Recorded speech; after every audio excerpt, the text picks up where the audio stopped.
ایک شخص تھا تو غریب لیکن انتہائی خوش بخت تھا۔ اس کا گھرانہ ایک بیوی، 5 بچوں، 2 بہنوں اور بوڑھی والدہ پر مشتمل تھا۔ اس شخص کی ایک پسماندہ علاقے میں سبزی کی دکان تھی۔ نہ تو اس کے پاس مال تھا کہ کسی اچھی جگہ دکان لے سکتا، نہ اتنے وسائل تھے کہ اس سے بہتر سامان رکھتا۔ اس کا گھر بھی بوسیدہ اور ٹوٹا پھوٹا تھا۔ مجازی طور پر ہی اسے گھر کہا جا رہا ہے، ورنہ صرف ایک کمرہ اور چھوٹا سا صحن تھا۔ سارا گھرانہ اسی ایک کمرے میں سوتا، بلکہ کچن نہ ہونے کے باعث وہ کھانا اسی کمرے میں پکاتے تھے۔ جب وہ شخص شام کو گھر لوٹتا، اس کے ہاتھ میں سبزی، گوشت اور روٹیاں ہوتیں۔ اس کے گھر والے خوش دلی اور خندہ پیشانی سے اس کا استقبال کرتے، اس کے ہاتھ سے سامان پکڑتے اور کھانا تیار کرنے لگ جاتے۔ ہر روز انہیں گوشت میسر نہیں آتا تھا۔ جب سیل اچھی ہوتی تو وہ گوشت خریدتے، ورنہ سبزیوں پر ہی گزارا کرتے۔ ان کے پڑوس میں اعلیٰ عدلیہ کے ایک قاضی صاحب رہائش پذیر تھے۔ وہ اس خاندان سے بہت متاثر تھے کہ یہ لوگ غربت اور تنگی کے باوجود انتہائی صابر و شاکر تھے۔ قاضی صاحب اکثر ان لوگوں کی مثال دیتے کہ میں نے زندگی میں ان سے زیادہ سعادت مند گھرانہ نہیں دیکھا۔ جب شام کو صاحب خانہ دکان سے لوٹتے تو سب گھر والے پرجوش انداز میں ان کا استقبال کرتے۔ اس موقع پر اکثر ان کے گھر سے حمد و ثنا کے کلمات کی آوازیں آتی تھیں۔ میری یہ خواہش ہوتی کہ میں اس خوشنما منظر سے محظوظ ہو سکوں۔ پھر یہ لوگ کھانا تیار کرتے تھے اور بڑے برتن میں ڈال کر سب مل کر کھاتے تھے۔ ان کے کھانے کا اختتام بھی اللہ تعالیٰ کی حمد و ثنا اور مسنون دعاؤں پر ہوتا تھا۔ آخر میں یہ اپنے بوسیدہ لیکن صاف ستھرے بستروں پر بڑی خوشی اور قناعت کے ساتھ آرام کرتے تھے۔ یہ کسی بڑے دنیاوی مال و متاع کی تمنا اس لیے نہیں رکھتے تھے، ان کی صرف یہی خواہش تھی کہ صحت و عافیت کے ساتھ ان کی زندگی گزرتی رہے اور انہیں کسی انسان کا محتاج نہ ہونا پڑے۔ موسم خزاں کی ایک شام تھی۔ یہ لوگ حسب معمول اپنے سربراہ خانہ کے منتظر تھے۔ دروازے پر دستک ہوئی۔ ان لوگوں نے دروازہ کھولا تو سامنے 3-4 پولیس والے کھڑے تھے۔ ان کے ساتھ ایک ایمبولینس بھی تھی۔ پولیس والوں نے انہیں یہ افسوسناک خبر دی کہ صاحب خانہ ایک ٹریفک حادثے میں جاں بحق ہو گئے ہیں۔ ہوا کچھ یوں کہ اس شخص نے شام کے وقت اپنی دکان بند کی، پڑوس میں قصاب کی دکان سے گوشت خریدا، نان بائی سے روٹیاں لیں اور سبزیوں کا تھیلا۔ گوشت اور روٹیاں لے کر گھر کی طرف چل پڑا۔ سڑک عبور کرتے ہوئے ایک تیز رفتار گاڑی نے اسے کچل دیا اور یہ بیچارہ موقع پر ہی جاں بحق ہو گیا۔ اس دل خراش سانے کی وجہ سے کرب و جوار کے لوگ بھی جمع ہو گئے۔ انہوں نے اس کی تجہیز و تکفین کا بندوبست کیا۔ اگلے دن صبح کے وقت اس کی نماز جنازہ ادا کر کے اسے دفن کر دیا گیا۔ سارے گھر کی کفالت کا انحصار اس اکیلے شخص کی آمدنی پر تھا۔ اب سب سے بڑا مسئلہ یہ تھا کہ گھر کیسے چلایا جائے۔ اس شخص کی سب سے بڑے بیٹے کی عمر 15 سال تھی۔ یہ ہائی اسکول میں زیر تعلیم تھا۔ اس نے تعلیم کو خیر بات کہہ دیا اور اپنے باپ کی دکان کھول لی۔ زندگی پھر اسی روٹین سے گزرنے لگی، لیکن اب ان کی مسکراہٹیں غائب ہو چکی تھیں۔ سب لوگ افسردہ رہتے۔ کھانا کھاتے وقت بھی اکثر ان کی آنکھیں بھیگی رہتیں۔ اس گھر کی سعادت اس گھر کے محبوب کے ساتھ ہی دفن ہو گئی تھی۔ یہ انتہائی مشکل دن سست روی سے گزرتے رہے، یہاں تک کہ 3 سال گزر گئے اور بڑے بیٹے کی عمر 18 برس ہو گئی۔ ایک دن اچانک سے اسے حکومت کی طرف سے فوجی خدمات کے لیے طلب کر لیا گیا۔ والد کے بعد گھر کا سارا انحصار اسی لڑکے پر تھا۔ گھر والے پھر بہت پریشان ہوئے کہ اب کیا کرنا چاہیے۔ وہ سب سوچ بچار کرنے لگے، کیا دوسرے بیٹے کو اسکول چھڑوا کر دکان پر بٹھا دیا جائے؟ ایسی صورت میں اس کی تعلیم کا کیا بنے گا؟ اگر وہ اپنی تعلیم جاری رکھتا ہے تو گھر والوں کا گزارا کیسے چلے گا؟ بہت سوچ بچار کے بعد وہ اس نتیجے پر پہنچے کہ انہیں یہ گھر فروخت کر دینا چاہیے تاکہ اپنے بڑے بیٹے کی جبری فوجی خدمت کے عوض میں پیسے جمع کروائے جا سکیں۔ قائرین اکرام، یہ لوگ عراق میں رہائش پذیر تھے۔ وہاں یہ قانون تھا کہ ہر گھر کے ایک نوجوان کو حکومت زبردستی فوج میں بھرتی کر لیتی اور اس پر معاوضہ بھی کچھ نہ دیتی تھی۔ ہاں، اگر کوئی اس جبری مشقت سے بچنا چاہتا تو اس کے لیے لازم تھا کہ وہ سرکاری خزانے میں 4000 دینار جمع کروائے۔ چنانچہ اس رقم کی فراہمی کے لیے گھر والوں نے مکان فروخت کرنے کا فیصلہ کر لیا، اگرچہ اس فیصلے میں بھی ان کی کیفیت اس بکری کی سی تھی جس کے بارے میں سوچا جا رہا ہو کہ اسے ذبح کر کے اس کی کھال اتاری جائے یا ویسے ہی کھینچ لی جائے۔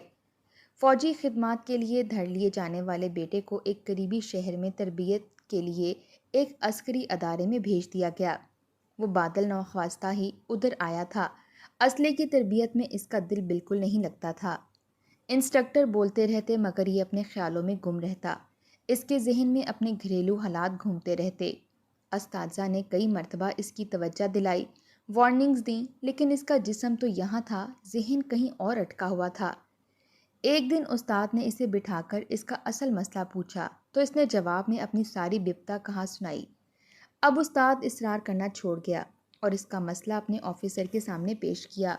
آفیسر نے اس کے مسئلے کا کوئی حل نکالنے کی بجائے اس کی ڈیوٹی کچن میں لگا دی۔ اب وہ یہاں برتن دھوتا، گوشت کاٹتا، آگ جلاتا اور کھانا تقسیم کرتا۔ شب و روز اس کی یہی مصروفیت تھی۔ ادھر اس کی ماں کی بھی یہی کیفیت تھی۔ وہ بظاہر تو چلتی پھرتی، کھاتی پیتی اور سوتی جاگتی تھی، لیکن اس کا ذہن کسی اور ہی دنیا میں گم رہتا تھا۔ اس نے اپنے گھر کی رجسٹری گروی رکھ کر ایک پراپرٹی ڈیلر سے کچھ رقم گھریلو اخراجات کے لیے ادھار لی اور اپنا مکان فروخت ہونے کے لیے لگا دیا۔ مختلف خریدار ان کا مکان دیکھنے کے لیے آتے رہے۔ آخر 20 دن کے بعد ان کا مکان 4000 دینار میں فروخت ہو گیا۔ پھر مزید 9 دن کاغذی کارروائی میں لگ گئے۔ صرف ایک دن باقی بچا تھا ان کے ہاں۔ یہ ضابطہ تھا کہ 30 دن کے اندر اندر اس جبری فوجی خدمت کے عوض میں 4000 دینار جمع کروائے جا سکتے ہیں۔ 30 دن گزرنے کے بعد یہ معاوضہ بھی قبول نہیں کیا جاتا تھا۔ اس خاتون نے یہ معاوضہ جمع کروانے کے لیے اس شہر جانا تھا جس میں اس کا بیٹا تھا۔ یہ شہر 240 کلومیٹر کے فاصلے پر تھا۔ جب وہ بس اسٹاپ پر پہنچی تو اس شہر جانے کے لیے اس کے علاوہ کوئی اور مسافر نہیں تھا۔ اس نے کافی دیر تک سواریوں کا انتظار کیا لیکن کسی نے نہ آنا تھا نہ آیا۔ وہ ہر پل انگاروں پر لوٹ رہی تھی۔ اس کی ساری زندگی اور ناموس داؤ پر لگی ہوئی تھی۔ اس نے بس والے سے کہا کہ تم گاڑی لے کر چلو، میں ساری بس کا کرایہ ادا کروں گی۔ ڈرائیور اس اکیلی خاتون کو لے کر چل پڑا۔ راستے میں باتوں باتوں میں اس نے سادہ لو کسی خاتون سے یہ معلوم کر لیا کہ اس کے پاس 4000 درہم ہیں۔ ڈرائیور کی نیت بدل گئی۔ راستے میں ایک ویران جگہ پر جا کر ڈرائیور نے گاڑی کھڑی کر لی اور خنجر کی نوک پر اس خاتون سے نیچے اترنے کے لیے کہا۔ اس نے خاتون پر پے در پے وار کیے اور اسے نیم مردہ حالت میں چھوڑ کر چلا گیا۔ اس نے خاتون کا بیگ اپنے قبضے میں لے لیا۔ پھر وہ واپس آنے کی بجائے اسی شہر کی طرف روانہ ہو گیا جدھر جا رہا تھا تاکہ شک کی کوئی گنجائش نہ رہے۔ وہ گاڑی لے کر بس اسٹینڈ پر پہنچ گیا۔ اس کے ساتھیوں نے سمجھا شاید اس بس میں آنے والی سواریاں راستے میں اتر گئی ہیں۔ ایسا ہوتا رہتا تھا، اس لیے یہ کوئی تعجب کی بات نہیں تھی۔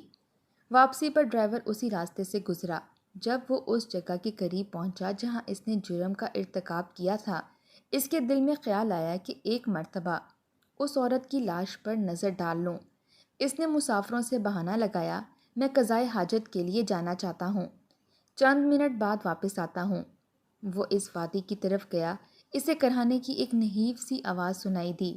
یہ دیکھ کر وہ غصے سے کہنے لگا، اے مالون عورت، تم ابھی تک زندہ ہو؟ پھر وہ ایک بڑے پتھر کی طرف جھکا تاکہ اس کے ذریعے سے اس خاتون کا سر کچل دے۔ جب اس نے پتھر اٹھایا تو پتھر کے نیچے سے ایک زہریلے سانپ نے اسے ڈس لیا۔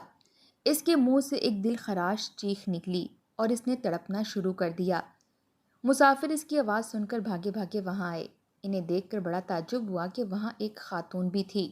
خاتون صرف اتنا کہہ سکی، اس ڈرائیور سے میرا سامان واپس لو۔ وہ ڈرائیور اس پوزیشن میں نہیں تھا کہ زیادہ مذمت کر سکتا۔ اس نے بتا دیا کہ اس خاتون کا بیگ میں نے گاڑی میں فلاں جگہ پر چھپایا ہوا ہے۔ وہ بیگ وصول کر کے خاتون کے حوالے کر دیا گیا۔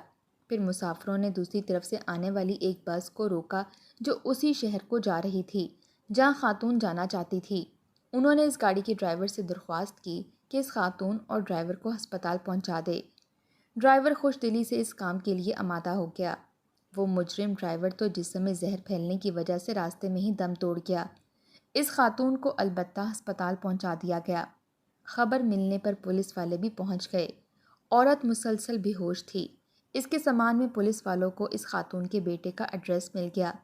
پولیس نے بیٹے کو خبر دی، وہ بھی فوراً ہسپتال پہنچ گیا۔ ڈاکٹر اس خاتون کو ہوش میں لانے کی سر توڑ کوشش کر رہے تھے کیونکہ زیادہ دیر بے ہوش رہنا اس کے لیے جان لیوا ہو سکتا تھا۔ اگلے دن اسے ہوش آیا، اس نے ہلکی سی آنکھیں کھولیں، بیٹے پر نظر پڑی تو ماں کا چہرہ خوشی سے کھل اٹھا۔ اس نے اپنے بیٹے سے صرف اتنا کہا، بیٹا میں رقم لے آئی ہوں، جبری فوجی خدمات کا معاوضہ ادا کر کے فوری رخصت حاصل کر لو۔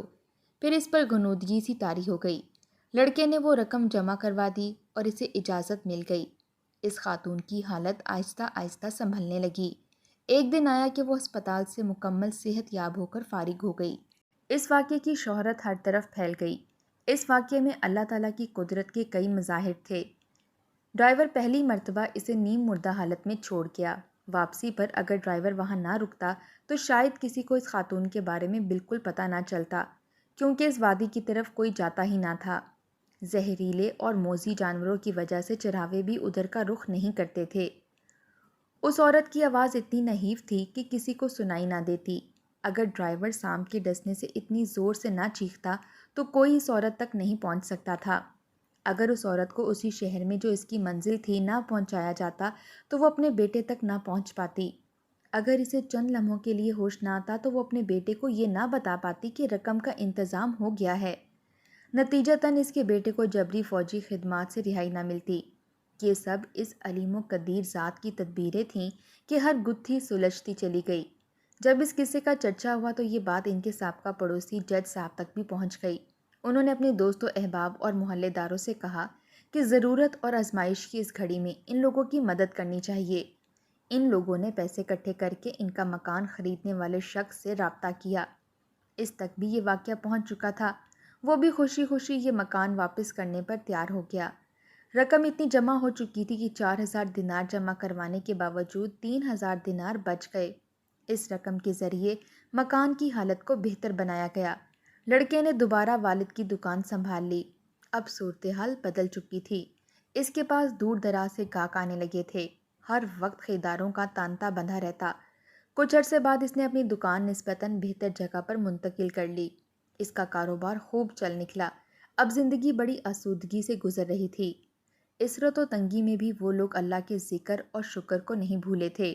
اب آہستہ آہستہ فراخی آ رہی تھی تو اب بھی وہ خدا گزاری کے جذبے سے سرشار تھے۔ کئی سال گزر گئے۔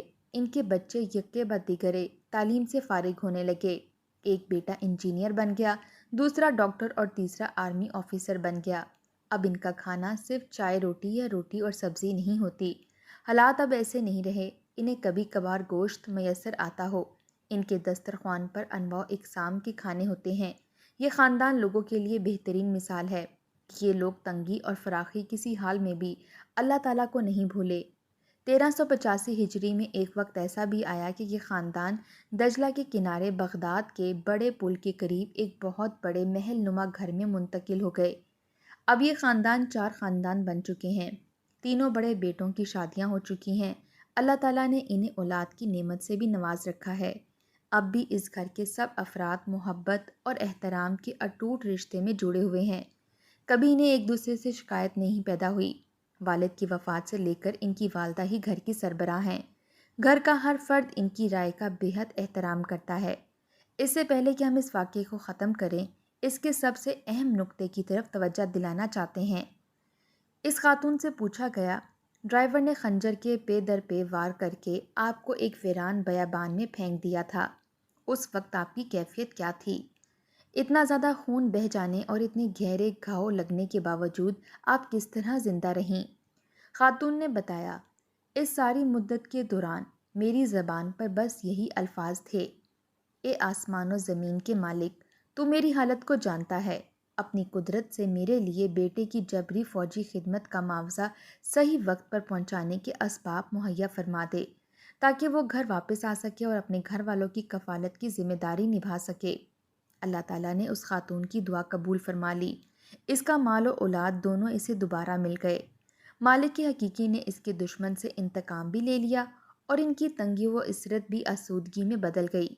سچ فرمایا ہے اللہ کے رسول صلی اللہ علیہ وآلہ وسلم نے، مظلوم کی بد دعا سے بچ کر رہو کہ اس کے اور اللہ کے درمیان کوئی رکاوٹ نہیں ہوتی۔ میرا نام کلیم حیدر ہے۔ میں فوج میں میجر تھا۔ میرے والد صاحب نے میری ماں کو مار مار کر ان کے کندھے کی ہڈی توڑ دی تھی۔ مناسب علاج نہ کروانے کی وجہ سے ہڈی نے خون سپلائی کرنے والی نالیوں کو نقصان پہنچایا تھا اور خون کی سپلائی بند ہونے کی وجہ سے میری ماں کا بازو بے جان ہو کر سوکھ گیا تھا۔ پھر جب میری ماں کو فالج کا اٹیک آیا اور ان کا دوسرا بازو بھی مفلوج ہو گیا تو میں نے اپنی پوسٹ سے استعفیٰ دے کر ماں کی خدمت کا فیصلہ کیا۔ بیوی کی لاکھ کوششوں کے بعد بھی میرا دل مطمئن نہ ہوا اور میں نے استعفیٰ دے دیا۔ میرا تعلق ضلع ٹوبہ ٹیک سنگھ سے ہے۔ میری ماں کی عمر 13 برس تھی جب میری نانوں کا انتقال ہوا۔ میری نانوں کی وفات کے بعد میرے نانا نے میری ماں کی پرورش کا بیڑا اٹھایا، مگر انہیں جلدی یقین ہو گیا کہ وہ یا تو میری ماں کو کما کر کھلا سکتے ہیں یا پھر ان کے محافظ بن کر گھر بیٹھ سکتے ہیں۔ لہٰذا جب میری ماں 16 برس کی عمر کو پہنچی تو میری ماں کا نکاح میرے نانا نے اپنے بھتیجے میری ماں کے چچا زاد سے یہ سوچتے ہوئے کر دیا کہ گھر کا دیکھا بھالا لڑکا ہے، میری بیٹی کو اچھی طرح سمجھتا ہے، میرا بھتیجا بھی ہے اس لیے خوش رکھے گا۔ مگر یہ بات میرے نانا کی خام خیالی ہی ثابت ہوئی۔ میرے نانا میری ماں کی شادی کے بعد 1.5 برس زندہ رہے۔ ان 1.5 برسوں میں میری ماں 3 بار روٹھ کر اپنے باپ کی دہلیز پر آئی۔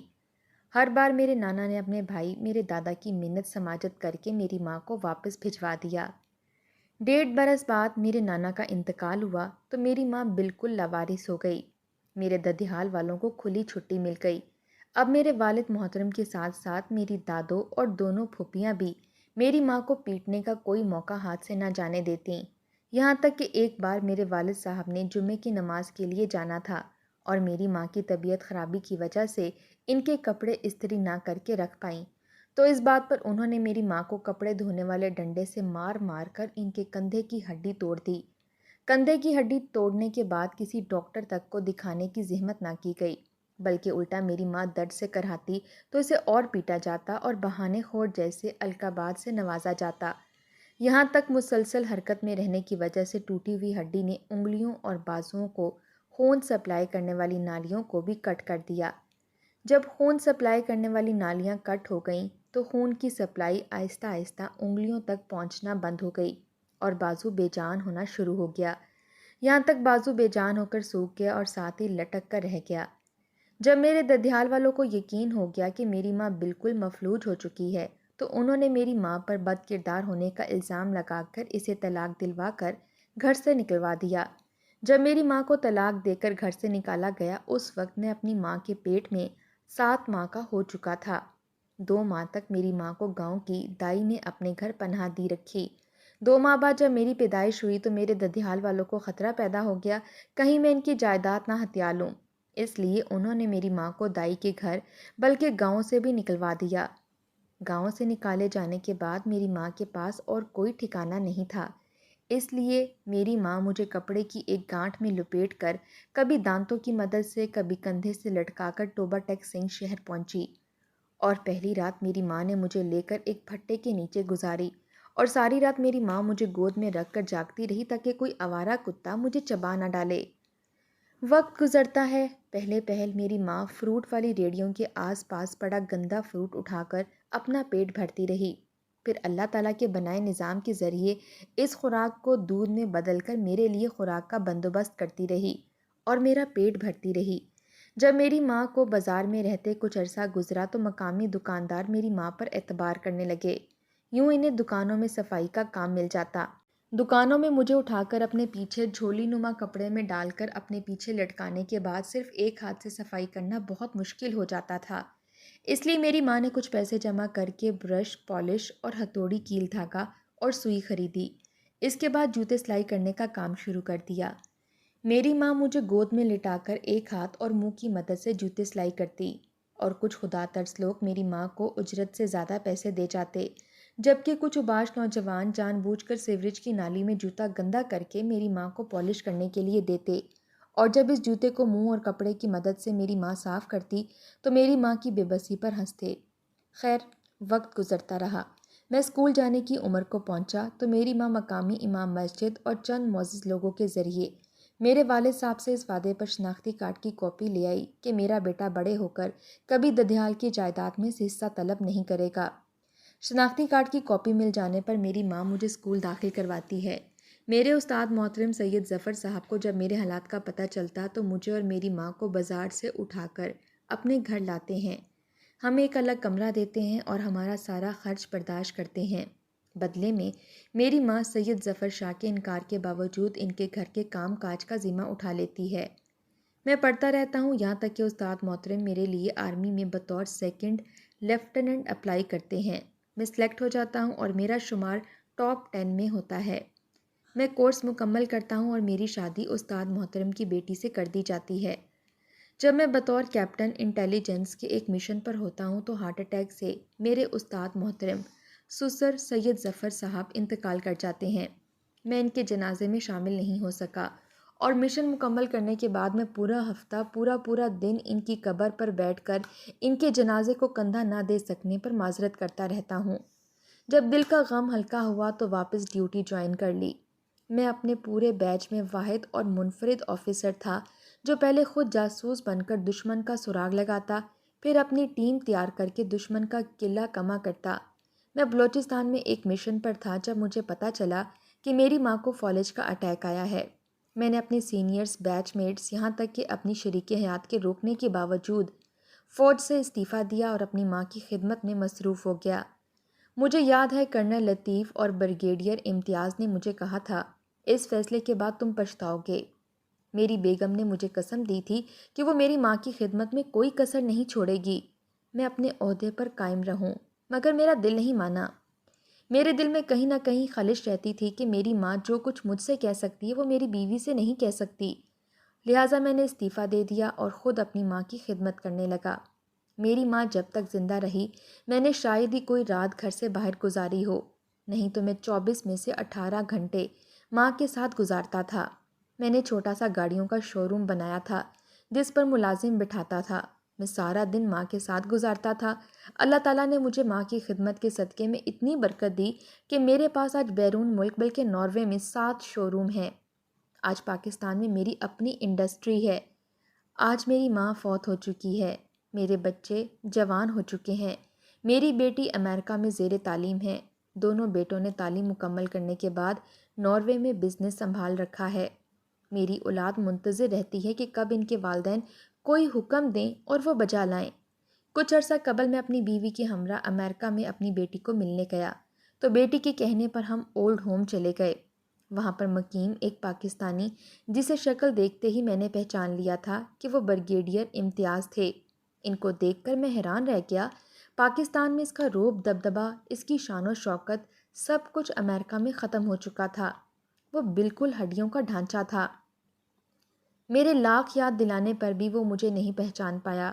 انتظامیہ سے پوچھنے پر پتہ چلا اس کا بیٹا اسے یہاں چھوڑ گیا تھا اور اس کی موت پر مسلمانوں کے قبرستان میں دفن کرنے کی نصیحت کر گیا تھا۔ اولڈ ہوم سے واپسی پر میں تھک کر اپنی رہائش پر پہنچا تو میری بیٹی اور بیوی نے مجھے دبانا اور میرا مساج کرنا شروع کر دیا۔ میں بنا کسی قسم کی ناگواری کا اظہار کیے پاؤں کی مالش کرتی بیٹی کو دیکھ کر سوچ رہا تھا، واقعی ماں باپ سے حسن سلوک ایک ایسا عمل ہے جسے آج آپ لکھیں گے، کل آپ کی اولاد آپ کو پڑھ کر سنائے گی۔ اور بریگیڈیئر امتیاز کی حالت نے میری اس سوچ پر مہر ثبت کر دی تھی۔